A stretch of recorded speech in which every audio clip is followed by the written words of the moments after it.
ഈ AI കാലത്തും ഏറ്റവും കൂടുതൽ ഓപ്പർച്യൂണിറ്റി ഉള്ള ഒരു കരിയർ എന്താണെന്ന് അറിയുമോ? AI നിങ്ങളുടെ ജോലി എടുത്തേക്കാം, പക്ഷേ ഒരു സ്കില്ലുണ്ട്. അതിലുള്ള ആളുകളെ കമ്പനികളിൽ ലക്ഷങ്ങൾ കൊടുത്ത് തേടിക്കൊണ്ടിരിക്കുകയാണ്. ആ സ്കില്ലാണ് സെയിൽസ്. ഇന്നെല്ലാവരും AI, coding, data science, cyber security എന്നൊക്കെയാണ് സംസാരിക്കുന്നത്. പക്ഷേ ഒരു കാര്യം നിങ്ങൾ ശ്രദ്ധിച്ചിട്ടുണ്ടോ? ലോകത്തിലെ ഏറ്റവും വലുതും ചെറുതുമായ കമ്പനികൾക്ക് ഇന്നും ഏറ്റവും വലിയ പ്രശ്നം എന്താണെന്ന് അറിയാമോ? കസ്റ്റമർ അല്ല, ടെക്നോളജി അല്ല, ഗുഡ് സെയിൽസ് പീപ്പിൾ ആണ്. വേൾഡ് പോപ്പുലറായ CRM സോഫ്റ്റ്വെയർ സെയിൽസ് ഫോഴ്സ് നടത്തിയ ഒരു പഠനത്തിൽ 87% കസ്റ്റമർ പറഞ്ഞത് സെയിൽസ് പേഴ്സൺ എന്ന് പറയുന്നില്ല, ഒരു സെല്ലർ അല്ല, ഒരു ട്രസ്റ്റഡ് അഡ്വൈസർ ആയിരിക്കണമെന്നാണ്. കാരണം എന്താണ്? ആളുകൾ പ്രൊഡക്റ്റ് വാങ്ങുന്നില്ല, അവർ ട്രസ്റ്റാണ് വാങ്ങുന്നത്. നിങ്ങളുടെ വിശ്വാസമാണ് ആളുകൾ വാങ്ങുന്നത്. ഇന്ന് കാര്യങ്ങൾ വളരെ എളുപ്പമാണ്.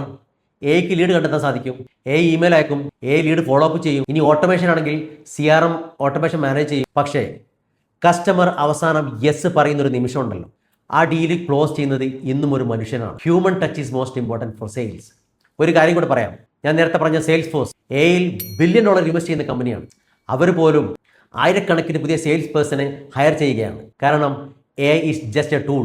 റിലേഷൻഷിപ്പ് മെയിൻറ്റെയിൻ ചെയ്യുന്നത് മനുഷ്യനാണ്, ട്രസ്റ്റ് ബിൽഡ് ചെയ്യുന്നത് മനുഷ്യനാണ്, ഹൈ വാല്യൂ ക്ലോസ് ചെയ്യുന്നത് മനുഷ്യനാണ്. ഒരു നല്ല സെയിൽസ് എക്സിക്യൂട്ടീവ് ഉണ്ടെങ്കിൽ നാളെ സെയിൽസ് മാനേജർ ആവാം, BDM ആവാം, ബിസിനസ് ഹെഡും ആവാം. അതുമല്ലെങ്കിൽ സ്വന്തം ബിസിനസ് സ്റ്റാർട്ട് ചെയ്യാം. അതുകൊണ്ട് നിങ്ങൾ എഡ്യൂക്കേഷന് ശേഷം സ്വന്തമായ ഒരു കരിയർ സ്റ്റാർട്ട് ചെയ്യണമെന്ന് ആഗ്രഹിക്കുന്നവരാണെങ്കിൽ ഞാൻ പറയും, സെയിൽസ് സ്കില്ല് പഠിക്കാൻ ശ്രമിക്കുക. നിങ്ങൾക്ക് സെയിൽസ് സ്കില്ല് പഠിക്കണം താല്പര്യമുണ്ടോ?